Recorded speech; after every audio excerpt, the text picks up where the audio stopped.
Episode 141 से 145 तक। Sorry दोस्तों, आज मैं आप लोगों को छोटा ही एपिसोड दे पाऊंगी क्योंकि मेरा सारा वक्त दूसरी स्टोरी को बनाने में चला गया और मेरे पास बिल्कुल भी टाइम नहीं बचा। लेकिन मुझे पता था आप लोग मेरी इस स्टोरी का इंतजार कर रहे हैं, जिस वजह से मैं जल्दी जल्दी इसे भी बनाने की कोशिश की और जितना हो सका उतना बड़ा एपिसोड बनाया है। लेकिन कल मैं पक्का बड़ा एपिसोड लेकर आऊंगी, तो चलिए अपनी स्टोरी को शुरू करते हैं। हेलो दोस्तों, अब तक आपने पिछले एपिसोड में सुना कि रुद्र मन्नत के बालों को पकड़कर जोर से खींचता है, जिस वजह से मन्नत को बहुत ज्यादा तकलीफ होती है। वह इस वक्त बहुत गुस्से में था, इसलिए उसे कुछ भी दिखाई नहीं दे रहा था। वहीं रुद्र मन्नत को एक कागज देता है, जिसे देखकर मन्नत आश्चर्य से रुद्र की तरफ देखने लगती है। अब आगे जैसे ही मन्नत उस कागज के टुकड़े को देखती है तो उसे समझ में आता है कि यह क्या है, क्योंकि वह कागज कुछ और नहीं बल्कि ताला के पेपर थे, जिसे रुद्र ने उसके मुंह पर फेंक कर मारा था। वही मन्नत जब ये देखती है कि रुद्र ने उसे तलाक के पेपर दिए हैं तो वह सोचने लगती है क्या उसे इन पेपर पर साइन करना चाहिए। अगर वह ऐसा कर देती है तो वह इस रिश्ते से हमेशा हमेशा के लिए आज़ाद हो जाएगी, और अगर वह इस पर नहीं साइन करेगी तो यह उसके पीछे पड़ा ही रहेगा। लेकिन तभी उसे याद आता है कि उसने दादाजी से वादा किया है कि वह उसके दुश्मनों को मारकर उसकी जिंदगी को सुरक्षित करेगी। उसके बाद 2 महीना पूरे होने के बाद उसका कांटेक्ट खत्म हो जाएगा और वह खुद ब खुद इस रिश्ते से आज़ाद हो जाएगी। और अगर उसने इस तलाक के पेपर पर सिग्नेचर कर दिया तो रुद्र उसे तुरंत ही धक्के मारकर इस घर से निकाल देगा, क्योंकि तलाक के पेपर पर सिग्नेचर करते ही रुद्र से उसका रिश्ता खत्म हो जाएगा। फिर भला रुद्र उसे यहाँ क्यों रहने देगा। और वह इस वक्त यहाँ से बाहर जाती है तो उसे छुपे रुद्र के दुश्मनों को ढूंढने में दिक्कत होगी, क्योंकि अब तक तो उसने इतना पता लगा लिया था कि ये दुश्मन उसके अपने ही हैं। यह कोई बाहर से नहीं आया हुआ है, जिस बात से रुद्र बिल्कुल अनजान था। वैसे उसे इतना तो पता था कि उसके परिवार वाले उसे पसंद नहीं करते हैं, लेकिन वह इतना नहीं सोच पाया कि वह लोग उसे बर्बाद करने के लिए इतनी घटिया साजिश भी कर सकते हैं। वही मन्नत अभी भी उस पेपर को पकड़े हुए बस एक तक उसे देख रही थी। रुद्र जब उसे देखता है कि वह उस पर सिग्नेचर नहीं कर रही है तो उसे बहुत ज्यादा गुस्सा आता है। वह गुस्से में चिल्लाते हुए बोलता है, इसे ऐसे घूर घूर के देखने के लिए नहीं दिया है। जल्दी से इस पर सिग्नेचर करो और मेरे घर से चलता बनो, क्योंकि मैं तुम्हें एक पल के लिए भी बर्दाश्त नहीं कर सकता हूँ। उसकी बातों को सुनकर मन्नत अपनी नजरें उठाकर उसे देखती है। वही जैसे ही मन्नत उसे देखती है तो एक पल के लिए रुद्र की दिल की धड़कन तेज हो जाती है। इस वक्त उसकी आंखों में ऐसा कुछ था जो रुद्र समझ नहीं पा रहा था, लेकिन वह आंखें उसे बेचैन कर रही थी। वही मन्नत को समझ नहीं आ रहा था कि वह उस रुद्र को कैसे मना करे। अगर वह उसे मना करेगी तो वह फिर से उसे गलत साबित करेगा और तरह तरह के इल्जाम लगाएगा, जबकि वह तो यहाँ सिर्फ उसी के लिए रुकी हुई है। लेकिन फिर भी उसे कुछ तो करना पड़ेगा। ये सोचते हुए वह बहुत ही धीरे से बोलती है कि मैं इन पेपर पर सिग्नेचर नहीं करूंगी। उसकी आवाज बहुत ही मीठी थी। आज पहली बार रुद्र ने उसकी आवाज सुनी थी। इतने दिनों से उसकी शादी हुई है, पर उसने उसकी आवाज आज तक नहीं सुनी थी और ना ही उसने कभी सुनने की कोशिश की, क्योंकि रुद्र को उस लड़की से कोई फर्क नहीं पड़ता था। वह तो उसकी जिंदगी में बोझ की तरह बैठी थी, जिसे वह जल्दी ही अपने सर से दूर फेंकना चाहता था। लेकिन जैसे ही मन्नत की मीठी सी आवाज उसके कानों में जाती है, उसका दिल एक बार फिर से जोर जोर से धड़कने लगता है। उसे समझ नहीं आ रहा था कि आखिर में उसके साथ ऐसा क्यों हो रहा है। वह गुस्से से अपनी आंखें बंद कर लेता है। उसे लगता है कि यह फिर से एक घटिया चाल चल रही है और उसे सिड्यूस करने की कोशिश कर रही है। अब हद है यार, मतलब कोई बोले भी तो इस बेवकूफ को सिड्यूस करें। यानी सच में ये बुरी तरह से पगला गया है। मेरा तो मन कर रहा है कि इसकी जमकर पिटाई कर दूं और फिर बताऊं कि कैसे सिड्यूस किया जाता है। लेकिन कोई बात नहीं। चलिए आगे बढ़ते हैं और देखते हैं कि यह और क्या क्या करने वाला है। वही मन्नत के मना करने पर वह बहुत ही ज्यादा गुस्से में आ जाता है और गुस्से से बोलता है कि आखिर में अपनी औकात दिखा दी।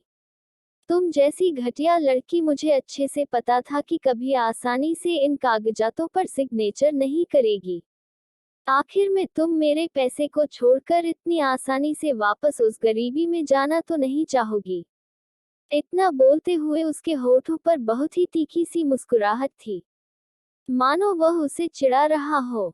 वही मन्नत, जिसे अच्छे से पता था कि वह किस वजह से सिग्नेचर करने को मना कर रही है, वह उसे कुछ नहीं बोलती है क्योंकि उसे जरूरी नहीं लगता कि वह उसे कोई सफाई दे। वह चाहे जितना भी सफाई दे दे, पर वह उसकी एक नहीं सुनने वाला था। अगर उसकी जगह पर कोई और होता तो सफाई देने के बजाय मन्नत उसे अच्छे से सबक सिखाती, लेकिन यह उसका ठहरा कॉन्ट्रैक्ट वाला पति दादाजी की वजह से वह उसके साथ कुछ नहीं कर सकती थी। वरना जिस तरह से वह उस पर इल्जाम पे इल्जाम लगा रहा था, वह सच में इसे पूरी तरह से बर्बाद कर देती। लेकिन कोई बात नहीं, वह फिर से जहर का घूंट पीकर रह जाती है, लेकिन उसे कोई जवाब नहीं देती। वही उसे इस तरह से जवाब देता हुआ ना देखकर वह समझता है कि वह जो बोल रहा है बिल्कुल सही बोल रहा है। इसी वजह से तो इसके मुंह पर ताले लग गए। ये सोचते हुए वह उसके ऊपर हंसते हुए बोलता है, देखा, आखिर में तुम्हारी असलियत सामने आ ही गई। तुम क्या सोचती हो कि मैं तुम्हें बेवकूफ दिखाई दे रहा हूँ? अरे मैं ऐसे ही नहीं द ग्रेट रुद्र सिंघानिया बन गया। इसके पीछे मेरा दिमाग लगा है। तब मैं यहाँ तक पहुँचा हूँ और तुम जैसी घटिया लड़की जिसकी औकात दो कौड़ी की भी नहीं है, वह सोचती है कि एक ही पल में मेरा सब कुछ मुझसे छीन लेगी, तो ये तुम्हारा भ्रम है। अगर दादाजी ने मुझे मजबूर ना किया होता तो तुम्हारी औकात नहीं थी कि तुम मेरे सामने खड़ी भी हो सको। लेकिन कोई बात नहीं, मैं तुम्हें जल्दी ही अपनी जिंदगी से दूर फेंक दूंगा। उसके बाद तुम्हें तुम्हारी सही औकात पता चलेगी। उड़ लो अभी जितना उड़ना है, जल्दी ही तुम्हारे पर कतर दूंगा। ये कहते वक्त वह बहुत ही ज्यादा गुस्से से उसकी ओर देख रहा था। ऐसे लग रहा था मानो उसकी जान निकाल लेगा। वही मन्नत आश्चर्य से उस पागल इंसान को देख रही थी। वाकई में उसे डाउट हो रहा था कि यह सच में रुद्र सिंघानिया ही है या फिर उसके रूप में कोई दूसरा ही उसके सामने खड़ा है। उसे इतने बड़े पागलपन की उम्मीद उससे नहीं थी। उसने तो सोचा था कि बिजनेस वर्ल्ड पर राज करने वाला रुद्र सिंघानिया वाकई में बुद्धिमान होगा, लेकिन उसे देखकर तो ऐसा लग रहा था मानो इसकी बुद्धि घुटने में हो। उसका मन कर रहा था कि वह उसका सर खोल कर देखे कि वाकई में भगवान ने इसमें बुद्धि भरी है या भूसा भर दिया है। सच में वह ऐसे पागल इंसान के मुंह नहीं लग सकती थी। उसके पास और भी बहुत से काम हैं। वह अफसोस के साथ अपना सिर सर नीचा कर लेती है। वहीं उसे इस तरह से अपना सर झुकाते हुए देखकर रुद्र को फिर से गलतफहमी होती है और वह सोचता है कि हकीकत सामने आने पर वह कैसे बचने की कोशिश कर रही है। वह उसे फिर से बोलता है कि जब तक मैं दोबारा आऊं मुझे इन कागजों पर तुम्हारे सिग्नेचर चाहिए, वरना तुम सोच नहीं सकती हो कि मैं तुम्हारे साथ क्या करूंगा। इतना बोलकर वह बहुत ही गुस्से के साथ उसे धक्का देकर वहां से चला जाता है। वहीं एक बार फिर से धक्का देने की वजह से मन्नत संभल नहीं पाती और वह फिर से लड़खड़ा कर गिर जाती है और इस बार उसके हाथ में खरोंच आ जाती है, जिससे वहां कट लग जाता है और उसमें से खून निकलने लगता है। वैसे ये बहुत बड़ा जख्म नहीं था, लेकिन फिर भी उसके हाथ अभी अभी ठीक हुए थे और फिर से लगने की वजह से उसमें दर्द होने लगा था। पर मन्नत अफसोस से अपना सर हिलाती है और अपनी जगह से उठकर अपने हाथों को जाकर पानी से साफ करती है और बिना कोई मरहम लगाए वह वहां से बालकनी में चली आती है। वह बालकनी में खड़ी होकर गार्डन का नजारा देख रही थी। वहां बहुत ही प्यारे प्यारे फूल खिले हुए थे। चारों तरफ हरियाली ही हरियाली थी। हर तरफ रंग बिरंगे फूल थे और वहां हल्की हल्की फूलों की मनमोहक खुशबू आ रही थी। उस सब को महसूस करते हुए वह अपनी आंखों को बंद कर लेती है। तभी उसके आंखों के सामने एक नजारा घूम जाता है।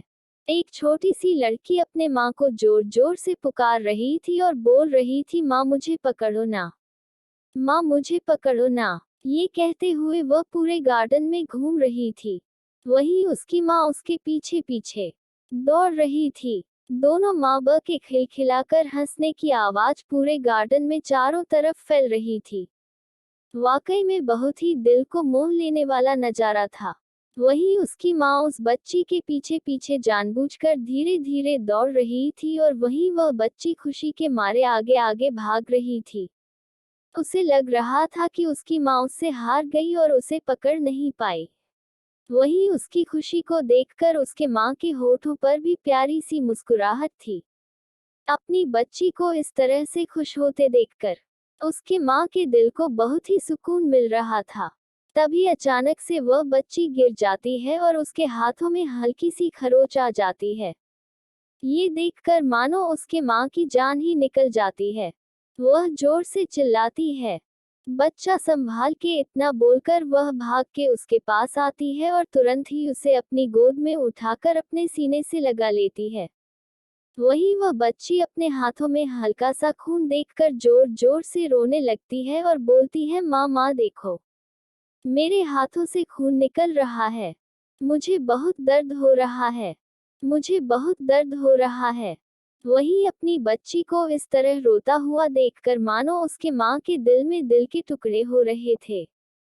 वह उसे चुप कराते हुए अपने सीने से लगा लेती है और बोलती है, देखो बच्चा, माँ आ गई है ना, माँ सब कुछ ठीक कर देगी। देखो कैसे माँ जादू करती है और तुम्हारा दर्द खत्म हो जाता है। ये बोलकर वह जल्दी जल्दी नन्ही सी बच्ची के हाथ में फूंक मारने लगती है और जल्दी से अपने कपड़े से उसके थोड़े से भरे खून को पोंछ देती है। वहीं जब वह खून साफ हो जाता है तो उस बच्ची का दर्द भी खत्म हो जाता है, क्योंकि वह तो उस खून को ही देखकर ज्यादा डर गई थी। वहीं माँ के ऐसे हल्के हल्के फूंकने से उसे आराम मिलता है और वह फिर से मुस्कुराने लगती है और बोलती है, देखो माँ, तुम जादू करना जानती हो और माँ ने जादू कर दिया और मेरे हाथों का दर्द खत्म हो गया। ये बोलकर वह फिर से खिलखिलाकर हंस देती है। उसे फिर से हंसता हुआ देखकर अब जाकर उसकी माँ के दिल को सुकून मिलता है। वह जल्दी से उसे अपने सीने से लगा लेती है। फ्लैशबैक एंड तभी मन्नत की आंखों से दो बूंद आंसू के गिर जाते हैं, जिन आंसू को वह इतना संभाल कर रखी हुई थी, जिन्हें वह बड़ी से बड़ी परिस्थिति में भी कभी बाहर आने की इजाजत नहीं देती थी। चाहे जितनी बड़ी मजबूरी हो, चाहे जितना ज्यादा दर्द हो, उन्हें इजाजत नहीं थी उसके आंखों से बाहर आने की। लेकिन आज एक पल के लिए अपनी माँ की यादों में जाकर वह उन आंसुओं को नहीं रोक पाती है। वह धीरे से बोलती है, सब कुछ बर्बाद हो गया, माँ सब कुछ बर्बाद हो गया। आप क्यों मुझे छोड़कर चली गई? आपने मुझे क्यों नहीं अपने साथ ले लिया?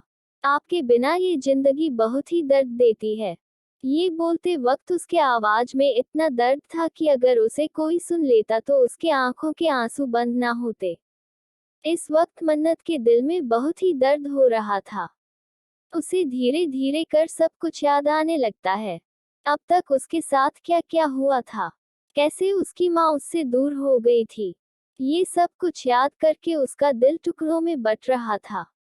वह चाहे जितना खुद को मजबूत बना ले, लेकिन इंसान तो वह भी थी, उसे भी दर्द होता है। वहीं दूसरी तरफ दादाजी के परिवार से उनके सौतेले भाई आज उनके घर आने वाले थे, जिन्हें कि हाल ही में अपने गुप्तचरों से पता चला था कि उनके भाई ने अपने पोते रुद्र की शादी कर दी है और यह बात उन्होंने छुपा कर रखी है। तो उनकी बेचैनी और ज्यादा बढ़ गई और अब वह रुद्र की पत्नी यानी अपने भाई के पोता बहू को देखने के लिए अपने परिवार के साथ यहाँ आने वाले थे। तो चलिए हम इनके बारे में बता देते हैं। ये दादा के सौतेले भाई थे जिनका नाम रणधीर सिंघानिया था। इनकी पत्नी का 2 साल पहले ही देहांत हो गया था, वह भी इन्हीं की गलती की वजह से। इनके एक बेटा और बहू थी। बेटे का नाम अवधेश सिंघानिया और पत्नी का नाम किरण सिंघानिया था। वहीं इन्होंने एक बेटा गोद ले रखा था। उसका नाम सर्वेश सिंघानिया था। उसे भी इन्होंने अपना सरनेम दे रखा था और उसकी पत्नी का नाम मंजू सिंघानिया था। उनके दो बेटे थे। पहले का नाम प्रदीप सिंघानिया और दूसरे का नाम विनोद सिंघानिया था और दूसरे वाली की एक बेटी थी जिसका नाम संजना सिंघानिया था। इन लोगों ने सिंघानिया सरनेम के लिए बहुत दिनों तक षड्यंत्र रचा था। अंत में जाकर अमरेंद्र सिंघानिया के पिता ने इन्हें अपना सरनेम दिया था, वह भी अमरेंद्र जी के कहने पर, क्योंकि उन्हें अच्छे से पता था जब तक वह अपने मन का नहीं कर लेगा उनके घर में शांति नहीं आएगी। कुछ दिनों तक तो ये लोग एक साथ रहते थे, लेकिन बार बार रणधीर सिंघानिया के घटिया चालों की वजह से वह लोग अलग हो गए थे और रणधीर सिंघानिया कुछ दिनों बाद उनसे दूर शहर की दूसरी साइड पर अपना खुद का घर बनाकर वहां रहने लगा था, जहां वह अपने पत्नियां और अपने बच्चों के साथ रहता था। लेकिन वह हमेशा कोई ना कोई चाल चलता रहता था, जिससे अमरेंद्र सिंघानिया को बहुत ज्यादा परेशानी होती थी। लेकिन वह अमरेंद्र सिंघानिया से बहुत ज्यादा डरता भी था, जिस वजह से अमरेंद्र सिंघानिया ने उसे अच्छे से काबू में कर रखा था। लेकिन वक्त के साथ साथ वह भी बिजनेस में आगे बढ़ता गया और वह भी एक अच्छा बिजनेसमैन बन गया। धीरे धीरे उसके बच्चे हुए, फिर उनके बच्चों की शादी हुई और उनके बच्चे हुए। लेकिन अमरेंद्र सिंघानिया के प्रति उसकी नफरत कम नहीं हुई। उसने उन लोगों के मन में भी नफरत का बीज बो दिया था जो अब एक पेड़ बन चुका था। हालांकि इन लोगों को उनके पिता ने बराबर बराबर हिस्सा बांटा था, लेकिन फिर भी वह अच्छे से बिजनेस नहीं कर पाया, जिससे वह हमेशा अमरेंद्र से पीछे ही रहा। वहीं दूसरी ओर अमरेंद्र सिंघानिया बहुत ही मेहनती थे, जिस वजह से वह बिजनेस में आसमान की ऊंचाइयों को छूते गए और एक दिन वह नंबर 1 के बिजनेसमैन बन गए।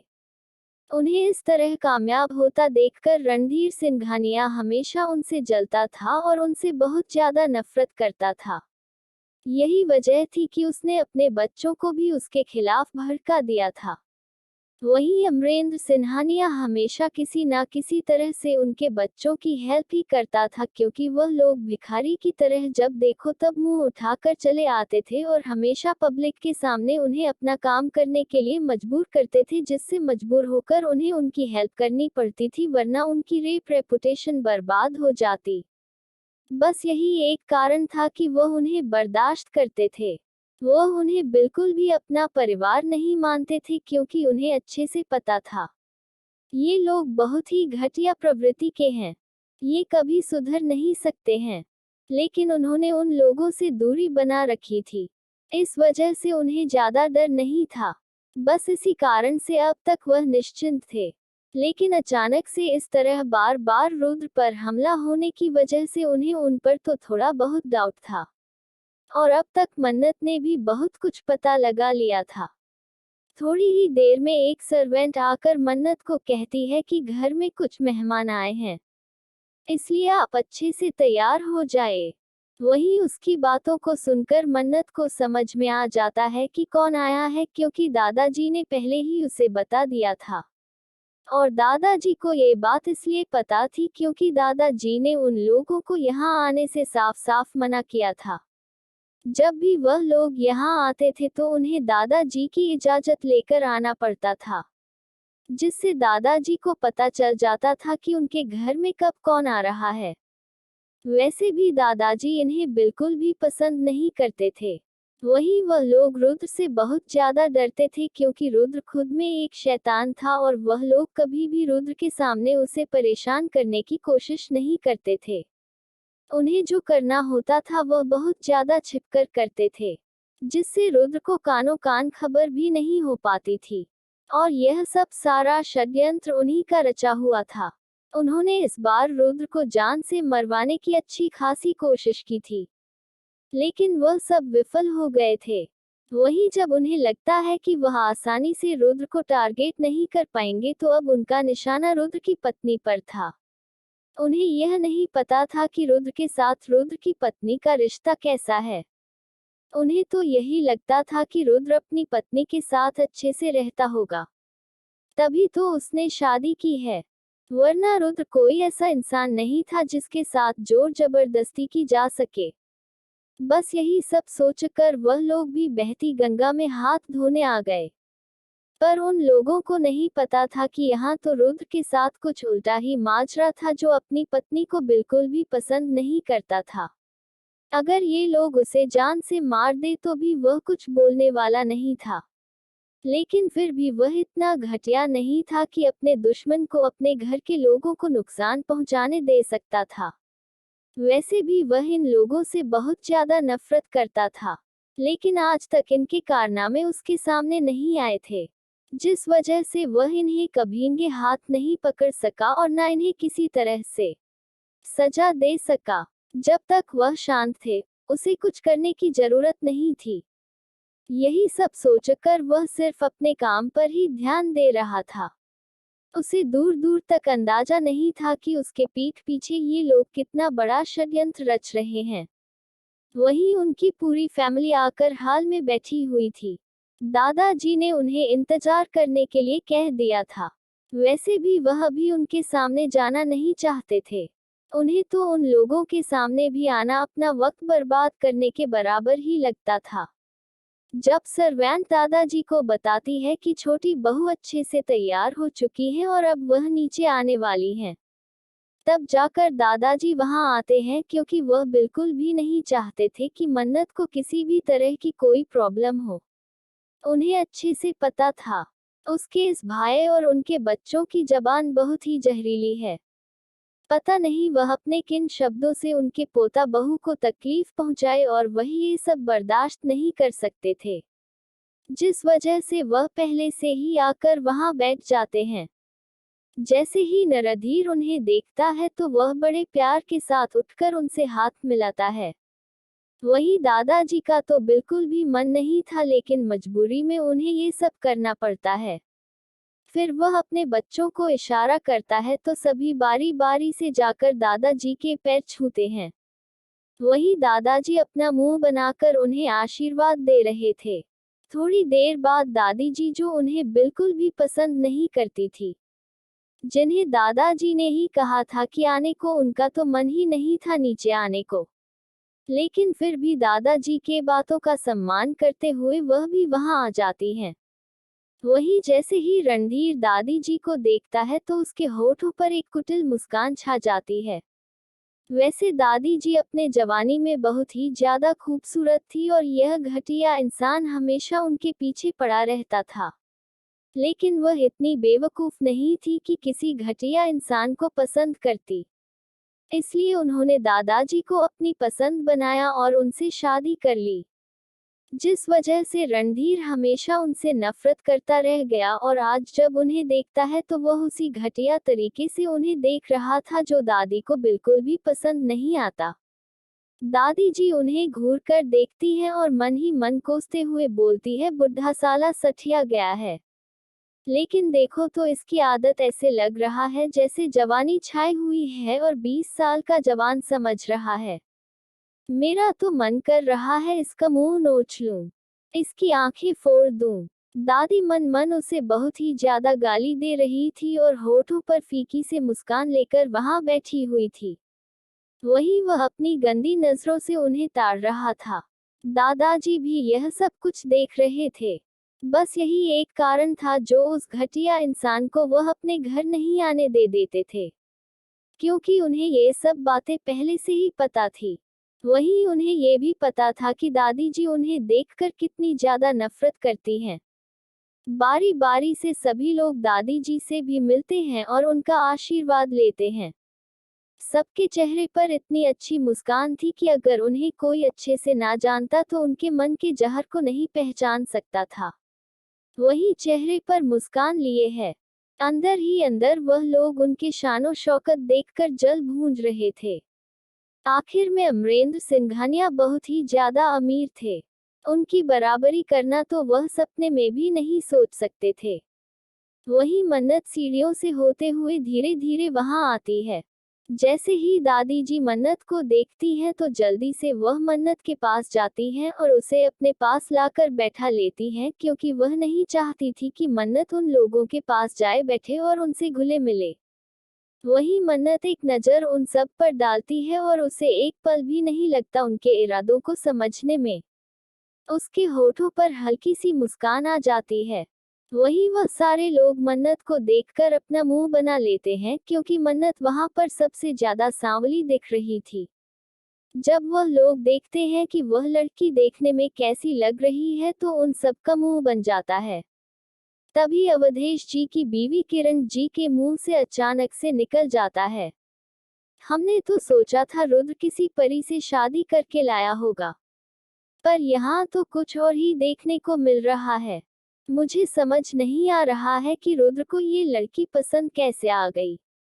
वहीं उसकी बातों को सुनकर दादाजी का खून खोल उठता है। तभी उसकी बातों को सुनते हुए अवधेश भी बोल उठता है कि हाँ चाचा जी, मुझे समझ में नहीं आ रहा है कि आखिर में इस लड़की में ऐसा क्या खास है जो आपने इसकी शादी रुद्र के साथ करवा दी। ये बोलते वक्त वह अपना मुंह ऐसे बना रहा था मानो जैसे किसी कचरे को देख रहा हो। वही मन्नत ध्यान से उन सबको देख रही थी। उसे कुछ फर्क नहीं पड़ रहा था इन लोगों के कुछ बोलने से। वैसे भी उसे पता था कि जितना ये बोलेंगे उतना ही ज्यादा तकलीफ बाद में इन्हें मिलने वाली है। वैसे भी इनके मुंह से निकले शब्दों को इन्हें वापस से अपने मुंह में एक दिन डालना पड़ेगा क्योंकि वह मन्नत है। वह किसी का उधार अपने ऊपर नहीं रखती है। वही संदीप और विनोद, वह भी मन्नत को बहुत ही गंदी नजर से देख रहे थे। आखिर में वह जवान थे, उनकी भी शादी करने की उम्र थी। वह एक नंबर के प्ले बॉय थे। उन दोनों में उनके घटिया माँ बाप के खून ही दौड़ रहे थे, जिस वजह से वह उसे बहुत ही गंदी नजर से देख रहे थे। वही मन्नत की नजर उन दोनों पर पड़ती है तो उसके हाथों की मुट्ठियां बंध जाती है। वह कैसे नहीं उनके नजरों को पहचान सकती है। आखिर में वह ऐसी ही नहीं माफिया कीन है। तभी विनोद चापलूसी करते हुए बोलता है, अरे पापा जी कोई बात नहीं, चाहे जैसे ही जैसी हो, आखिर में भाभी एक लड़की है और हमारे रुद्र भाई साहब को इससे ज्यादा क्या चाहिए। वैसे भी वह दिन भर बिजनेस में ही तो लगे रहते हैं, पता नहीं वह भाभी को वक्त भी दे पाते हैं कि नहीं। ये बोलकर वह हंसने लगता है। उसकी बातों को सुनकर सभी लोग हंसने लगते हैं। तभी दादाजी गुस्से में बोलते हैं कि मुझे नहीं लगता है कि अब तुम लोगों को ज्यादा देर यहाँ रुकना चाहिए। वैसे भी तुम लोगों ने रुद्र की पत्नी को देख लिया है, तो अब तुम लोग यहाँ से जा सकते हो। और हाँ, बेकार का रिश्ता जोड़ने की कोशिश मत किया करो। मैंने पहले ही तुम्हें बता दिया है कि मुझे तुम जैसे लोगों से कोई रिश्ता नहीं जोड़ना है। वहीं उनकी ऐसी बातों को सुनकर रणधीर जी गुस्से में आ जाते हैं। वह कैसे किसी घटिया लड़की के सामने उनकी बेइज्जती कर सकते हैं। उनकी भी अपनी इज्जत है। वह गुस्से में बोलते हैं, भाई साहब आप ये क्या बोल रहे हैं। हम एक फैमिली हैं और यहाँ अपनी रिश्तेदारी ही निभाने आए हैं। और देखो हम आपकी बहू के लिए कितने महंगे गिफ्ट लेकर आए हैं और आप हमारे साथ ऐसा सलूक कर रहे हैं। अरे पानी पूछना तो दूर की बात है, आप हमें घर से निकलने को कह रहे हैं। क्या कोई भाई ऐसा होता है। वही उसकी बातों को सुनकर दादाजी गुस्से में बोलते हैं, मैं तुम्हारा कोई भाई नहीं हूँ। तुम्हें याद हो तो तुम्हें ना याद हो तो मैं तुम्हें फिर से याद दिला दूं। तुम मेरे बाप के नाजायज औलाद हो। देखा जाए तो तुम मेरे सौतेले हो और मैं तुमसे कोई रिश्ता नहीं रखना चाहता हूँ। वह तो तुम्हारी माँ थी जो मेरे बाप को फंसा कर उसके बिस्तर तक आई और उसका परिणाम तुम जैसा इंसान है। अब रणधीर के गुस्से का कोई ठिकाना नहीं था। ये बात हमेशा से उसे ट्रिगर करती थी, जब भी कोई उसे नाजायज बोलता था। ये सुनते ही उसका गुस्सा उसके आपे से बाहर जाने लगा। वहीं अवधेश जी और सर्वेश जी जल्दी से अपने पिता को शांत करने लगते हैं क्योंकि वह यहाँ कोई बखेड़ा नहीं चाहते थे और बाकी इस बुढ़े ने जो कुछ कहा है वह उसे सूद समेत वसूलेंगे। वह लोग बोलते हैं कि दादाजी चाचा जी शांत हो जाए, इतना गुस्सा करने की जरूरत नहीं है और वैसे भी बीती बातों को भूल जाए। इंसान को वक्त के साथ आगे बढ़ जाना चाहिए और हम लोगों के मन में आपके प्रति कोई गलत भावना नहीं है, तो आपको भी हमें स्वीकार कर लेना चाहिए। वैसे भी हम यहाँ कहाँ आते हैं, हमारे पास इतना टाइम नहीं होता है। वो तो हम रुद्र की पत्नी को देखने के लिए आए थे, नहीं तो हम कभी जल्दी यहाँ आते भी तो नहीं हैं। वह इस समय बात को संभालना चाहता था, लेकिन दादाजी अच्छे से समझ रहे थे कि वह क्या कर रहा है। वैसे भी यह चापलूसों का खानदान था, चापलूसी करना तो उनके रगत में था। मन्नत शांति से बैठे वहां का सारा नजारा देख रही थी। तभी शांत बैठी संजना भी बोल पड़ती है, वैसे आप लोग शांत रहिए, आप लोग तो सब भाभी से मिलने आए हैं, तो भाभी से मिलिए ना। आप लोग इस तरह से क्यों हल्ला कर रहे हैं? देखिए तो भाभी कितना डर रही हैं। वह गांव से आई हैं, उन्हें शहर के बारे में ज्यादा नहीं पता है। वह यहाँ शहर के लोगों से पहली बार मिल रही होंगी तो उन्हें डर लग रहा होगा। आप लोग उनके सामने ऐसे ना रिएक्ट करिए। वह इस समय मन्नत को ताने मार रही थी, क्योंकि मन्नत के बारे में जितना उसने पता लगाया था तो उसे यही पता चला था कि वह गांव की लड़की है, और वैसे भी आने से पहले उसके घर में एक बार मन्नत के लिए अच्छे से चर्चा हो चुकी थी, जिसलिए उसे अब उसके बारे में जितना बाहरी लोगों को पता था उसे भी पता था। वही मन्नत अपनी तीखी नजरों से संजना को देखती है, जो सर से पांव तक मेकअप से पुती हुई थी। देखने में वह ज्यादा सुंदर नहीं थी, लेकिन गोरा होने की वजह से उसकी सुंदरता थोड़ी बहुत देखने लायक थी। वही उसने बहुत ही छोटे कपड़े पहन रखे थे, जहां मन्नत ने एक सुंदर सी साड़ी पहनी थी। वही उनकी बहुओं ने मॉडर्न जमाने के छोटे छोटे स्कर्ट पहने हुए थे।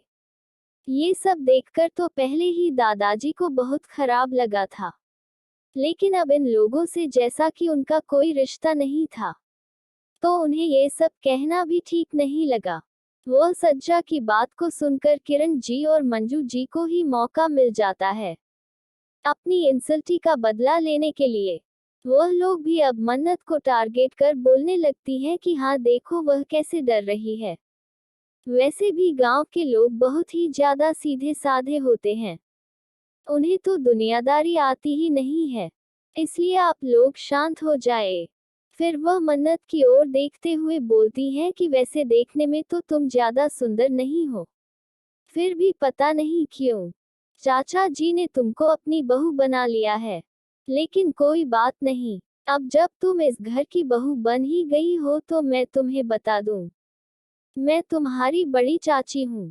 और मंजू जी की तरफ इशारा करते हुए बोलती है कि यह तुम्हारी छोटी चाची है, और यह मेरा बेटा संदीप और विनोद है, और यह मंजू की बेटी संजना है। ये कहते हुए उसके चेहरे पर बहुत ही फक्र दिखाई दे रहा था। वही मन्नत उसके किसी भी बातों पर ध्यान नहीं देती है।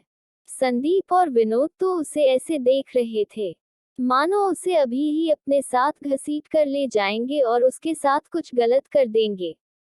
उनकी आंखों में इतना ज्यादा लस और घिनौनापन था जो मन्नत से बर्दाश्त नहीं हो रहा था।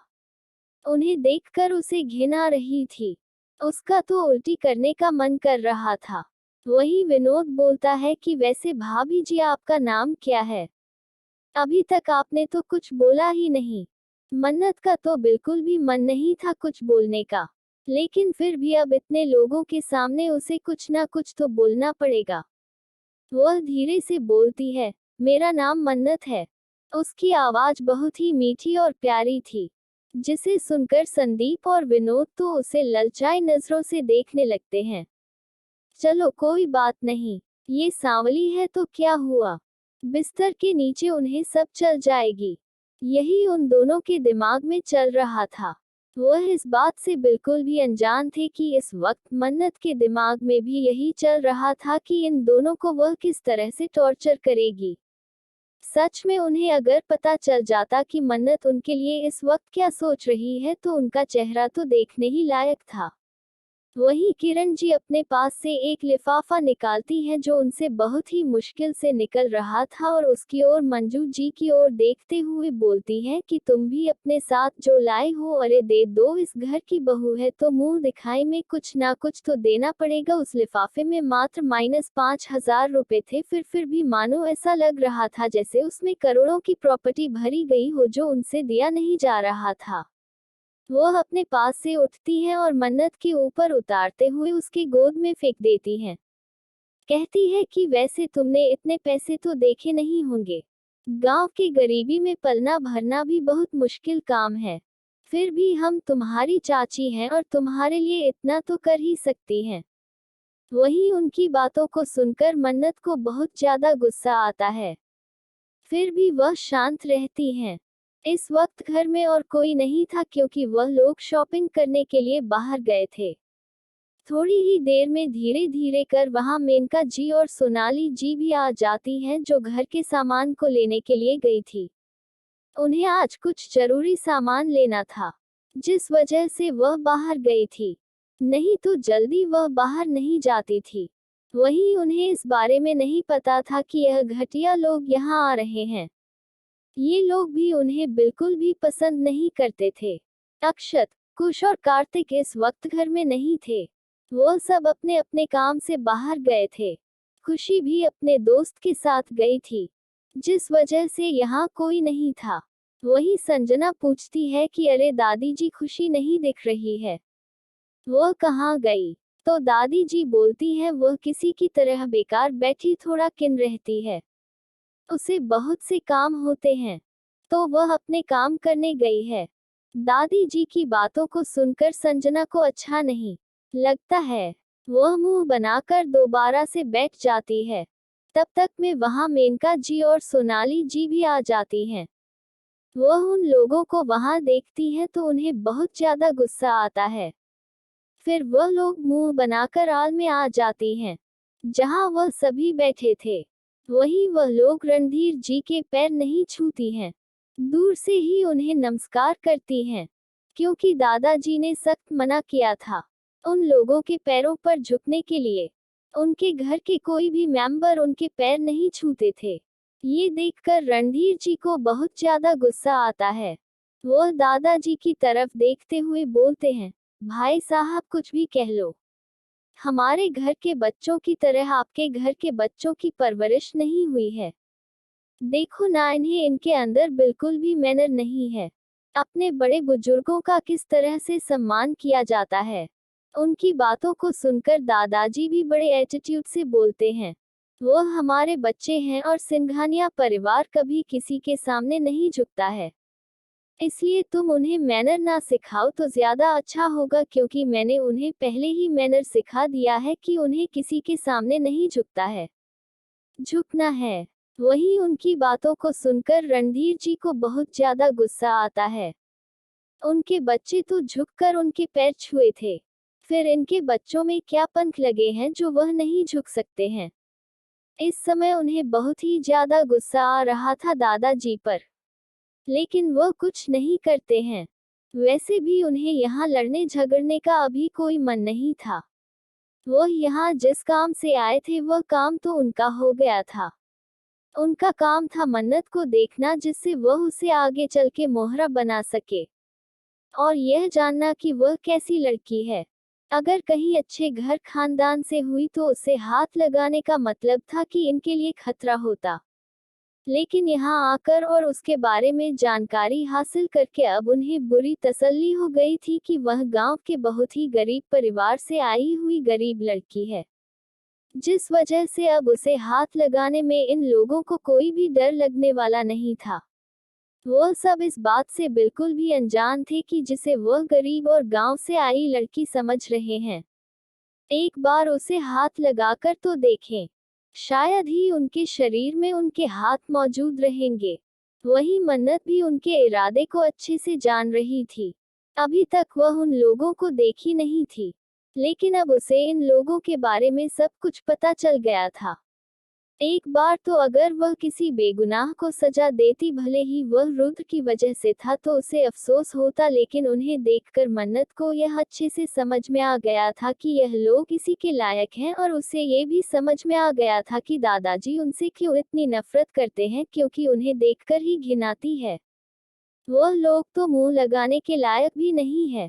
वही किरण जी मेनका जी को देखते हुए बोलती है, अरे मेनका, क्या तू घर के सामान लेने बाहर गई थी?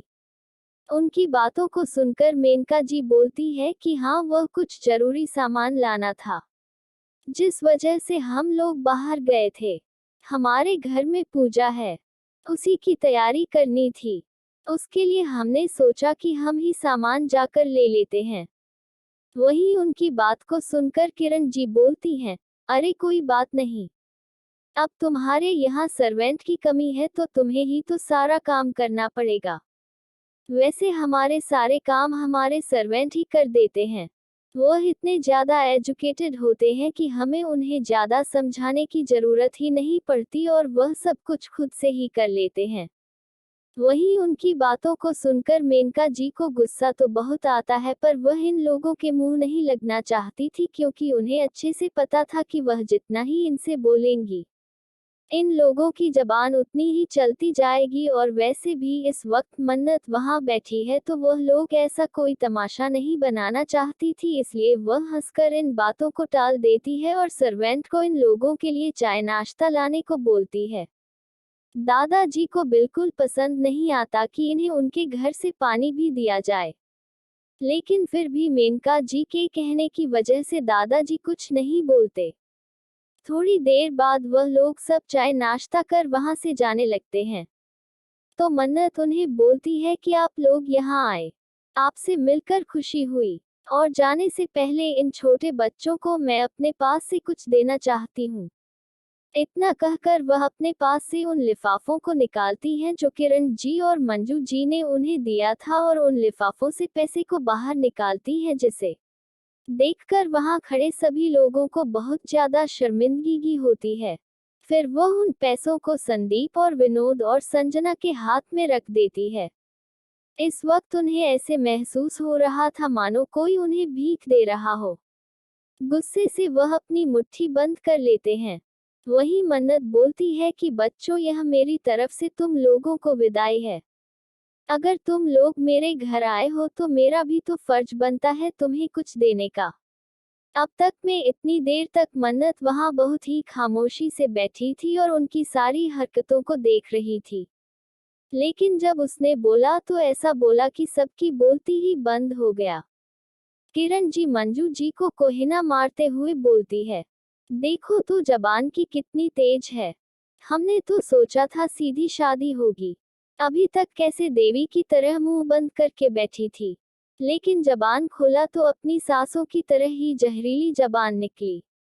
वही मंजू जी भी उसके हाँ में हाँ करने लगती है। वही घर के बाकी लोग मन्नत के ऐसा करने पर बहुत ज्यादा खुश हो जाते हैं। दादाजी को तो बहुत ज्यादा हंसी आ रही थी। आखिर में वह इतनी देर से परेशान थे कि मन्नत क्यों इन लोगों की बदतमीजी भरी बातें सुन रही थी, लेकिन अब जब मन्नत ने करारा जवाब दे दिया तो उन्हें बहुत ही ज्यादा अच्छा लगा। वहीं मेनका जी और सोनाली जी भी मन्नत के ऐसा करने पर बहुत ज्यादा खुश थी। उन्हें तो इस वक्त सच में मन्नत बहुत ही अच्छी लग रही थी।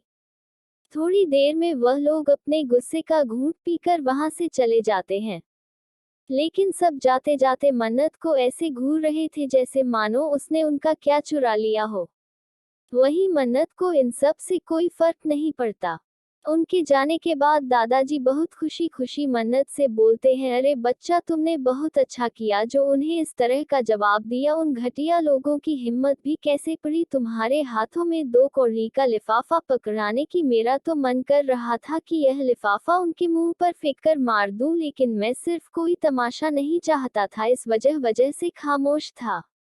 मन्नत बहुत ही प्यार से बोलती है, कोई बात नहीं दादाजी, वैसे भी जैसे को तैसा मिल गया है।